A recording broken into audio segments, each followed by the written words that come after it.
In this question, we have given that the rate of change of the volume of sphere with respect to its surface area.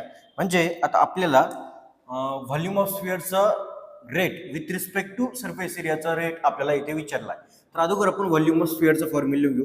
Volume of स्फिअरचा formula 4/3 pi R cube असा असतो आणि surface एरियाचा formula आपला 4 पाय R square असा असतो. तर मग आपण आता दोघांना with respect to r differentiate करूया. तर आपला आन्सर येईल dv by dr is equal to 4/3 constant, pi पण कॉन्स्टंट, याचा डेरिव्हेटिव्ह आपल्याला 3r square with respect to आपण r ने डिफरन्शिएट करतोय.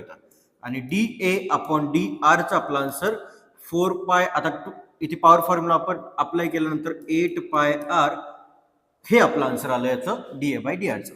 तर आपल्याला rate of change of volume with respect to surface area असं विचारलं असेल तर व्हॉल्यूमचं rate of change with respect to एरियाचा रेट ऑफ चेंज म्हणजे आपण त्यांचा काय घेणार आता रेशो घेणार आणि यालाच आपण dV/dA असं पण म्हणू शकतो. मग आपल्याला इथे फॉर्म्युला पुटअप केल्यानंतर आपल्याला भेटेल, आता हे 3 कॅन्सल होत आहे.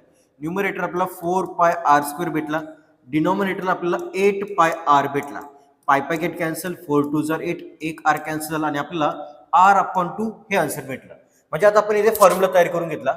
याच्यामध्ये फक्त रेडियसची व्हॅल्यू काय टाकायची 5 metre. Therefore our final answer is 5/2. तर ऑप्शन ए इज आपला करेक्ट असेल.